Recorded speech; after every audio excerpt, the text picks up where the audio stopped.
महाराष्ट्र में इस वक्त बीजेपी सत्ता के शिखर पर बैठी है, लेकिन उद्धव गुट के बिना वो कितनी कमजोर है इस सच से पार्टी अच्छे से वाकिफ है। इसलिए साल 2024 में होने वाले लोकसभा और विधानसभा चुनाव से पहले वो दुश्मनी को दोस्ती में तब्दील करने की कोशिशों में जुटी है। लेकिन उद्धव गुट की ओर से ऐसा बयान सामने आया है जिससे बीजेपी के अरमानों पर पानी फिर गया है। राजनीति में कभी कोई किसी का स्थायी दोस्त और स्थायी दुश्मन नहीं होता।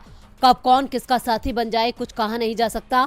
महाराष्ट्र में ही 25 साल तक अपनी दोस्ती की ट्रेन को सियासी पटरियों पर दौड़ाने वाले उद्धव और बीजेपी एक झटके में एक दूसरे का साथ छोड़ देंगे, किसने सोचा था।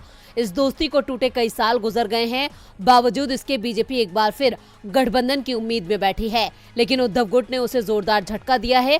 संजय राउत ने कहा है कि बीजेपी से माफी मांगी किसने है, किसी ने उनसे ये नहीं कहा कि हमें माफ कर दो, इसके बदले उन्हें माफ किया जाए कि नहीं ये हमें तय करना है। जिस तरह से उन्होंने महाराष्ट्र के हित के लिए और मराठी मानुष के स्वाभिमान के लिए काम करने वाली हिंदूवादी पार्टी को फोड़ा है, ये महाराष्ट्र के साथ धोखा है।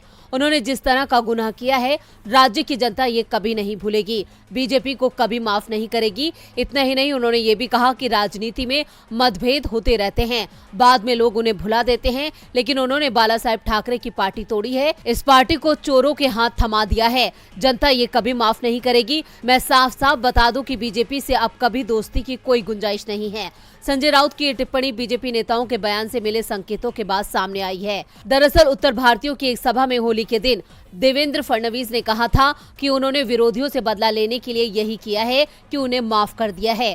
वहीं बीजेपी प्रदेश अध्यक्ष चंद्रशेखर बावनकुले ने कहा था कि मनभेद और मतभेद भुला कर आओ, महाराष्ट्र के हित के लिए साथ काम करे। इसके बाद यह चर्चा होने लगी थी कि बीजेपी एक बार फिर ठाकरे गुट से दूरियां कम करने की कोशिश में लग गई है। इन्हीं कोशिशों को आज संजय राउत ने जोरदार झटका दिया है, जिससे उसके 2024 में होने वाले चुनाव को लेकर बुने सपने चकनाचूर हो सकते हैं।